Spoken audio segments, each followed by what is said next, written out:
हिंदू धर्म पूर्णतः वैज्ञानिक धर्म है। विज्ञान का जन्म इससे ही हुआ है। वेद में समस्त सृष्टि को संचालित करने की क्षमता है। सारे ज्ञान और विज्ञान की उत्पत्ति यहीं से हुई है। झूठे कर्मकांड और नकली बाबाओं के कारण हिंदू धर्म बदनाम हो रहा है। ये विष्णु महायज्ञ वेद और उपनिषद को युवाओं और आम लोगों तक पहुंचने के लिए हो रहा है, ताकि लोग अपने प्राचीन वेदों की महत्ता और संस्कृति को जान समझ सकें। यह कहना था आचार्य संत नारायण दास जी का।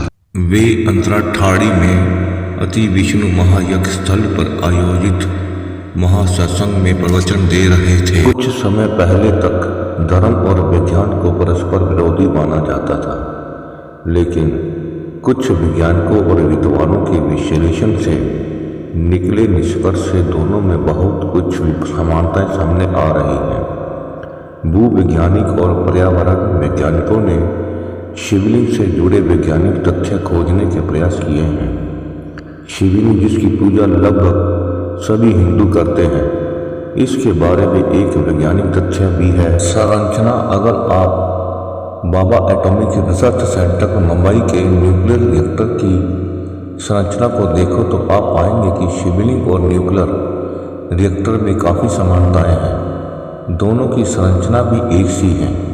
अगर दूसरे शब्दों में कहें तो दोनों ही कहीं न कहीं ऊर्जा से संबंधित हैं। शिवलिंग पर लगातार जल प्रवाहित करने का नियम है। देश में अधिकतर शिवलिंग वहीं पाए जाते हैं जहाँ जल का भंडार हो, जैसे नदी, तालाब, झील, समुद्र आदि, और विश्व के सभी न्यूक्लियर प्लांट भी पानी समुद्र के पास ही हैं। बेलनाकार शिवलिंग की संरचना बेलनाकार होती है।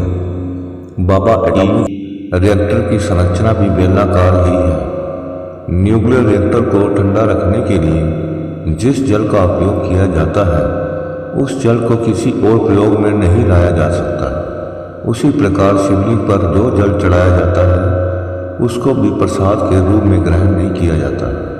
मान्यता शिवलिंग की जहाँ से जल निष्कासित हो रहा है, उसको लांगा भी नहीं जाता है। ऐसी मान्यता है कि वह जल चार्ज होता है। उसी प्रकार से जिस तरह से न्यूक्लियर रिएक्टर से निकले हुए जल को भी दूर रखा जाता है, ऐसी मान्यता है कि वास्तव में शिवलिंग हमारे ब्रह्मांड की ही आकृति है।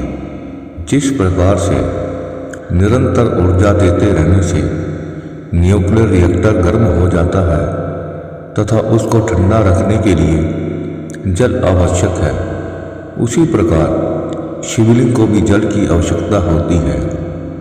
ऊर्जा का स्रोत ऐसा माना जाता है कि शिवलिंग भी एक ऊर्जा का स्रोत है, जिससे लगातार ऊर्जा निकलती रहती है। लोग श्रद्धा से बेल का पत्ता शिवलिंग पर चढ़ाते हैं। कुछ समय के वैज्ञानिक शोध से यह ज्ञात हुआ है कि बेल के पत्तों में रेडियम विकिरण रोकने की क्षमता है। इससे पता लगता है कि प्राचीन काल में लोग शिवलिंग को ऊर्जा अथवा विकिरण का स्रोत मानकर उस पर जल एवं बेल पत्तों को क्यों चढ़ाते थे।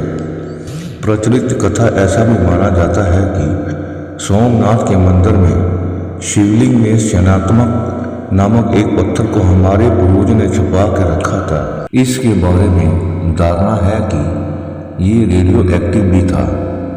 यह भी माना जाता है कि मोहम्मद गजनी ने इस पत्थर को प्राप्त करने के लिए सोमनाथ के मंदिर पर कई बार हमला किया था। एक कथा यह भी है कि इस पत्थर से किसी भी धातु को सोने में बदला जा सकता था। लगता है कि इसी कारण से लोग सोमनाथ के शिवलिंग पर बेल पत्र चढ़ाते थे, ताकि विकिरण का प्रभाव कम हो सके, और यह प्रथा आज भी प्रचलित है। शिवलिंग आकृति हम अपने दैनिक जीवन में भी देख सकते हैं। जब भी किसी स्थान पर अकस्मात ऊर्जा का उत्सर्जन होता है, तो ऊर्जा का फैलाव अपने मूल स्थान के चारों ओर एक वृत्ताकार पथ में तथा ऊपर व नीचे की ओर अग्रसर होता है, अर्थात दसों दिशाओं में फैलता है। यह वैज्ञानिक रूप से सिद्ध तथ्य है। फलस्वरूप एक क्षणिक शिवलिंग आकृति की प्राप्ति होती है, जैसे बम विस्फोट से प्राप्त ऊर्जा का प्रतिरूप, शांत जल में कंकड़ फेंकने पर प्राप्त ऊर्जा का प्रतिरूप आदि। महाशिवलिंग सृष्टि के आरंभ में महाविस्फोटक के बाद ऊर्जा का प्रवाह वृत्ताकार पथ में तथा ऊपर व नीचे की ओर हुआ। फलस्वरूप एक महाशिवलिंग का उत्पादन हुआ, जिसका वर्णन हमें लिंग पुराण, शिव महापुराण, स्कंद पुराण आदि में मिलता है कि अब में निर्मित शिवलिंग इतना विशाल था कि देवता आदि मिलकर भी उस लिंग के आदि और अंत का छोर या शाश्वत अंत नहीं पा सके। उत्पत्ति पुराण में कहा गया है कि प्रत्येक युग के बाद समूचा विश्व इसी शिवलिंग में समाहित होता है तथा इसी से पुनः सृजन नहीं होता। महाविस्फोट का सिद्धांत सर्वप्रथम जॉर्ज लैंगटियाई ने 1920 में दिया था।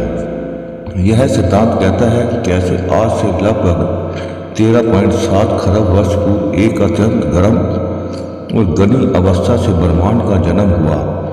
इसके अनुसार ब्रह्मांड की उत्पत्ति एक बिंदु से हुई थी, जिसकी ऊर्जा अनंत रही थी। उत्सर्जन उस समय मानव समय और स्थान जैसी कोई वस्तु अस्तित्व में नहीं थी, अर्थात कुछ नहीं था। इस धमाके में अत्यधिक ऊर्जा का उत्सर्जन हुआ। यह ऊर्जा इतनी अधिक थी कि इसका प्रभाव से आज तक का ब्रह्मांड फैलता ही जा रहा है। सारी भौतिक मान्यताएं इस एक ही घटना से परिभाषित होती है, जिसे महाविस्फोट सिद्धांत कहा जाता है।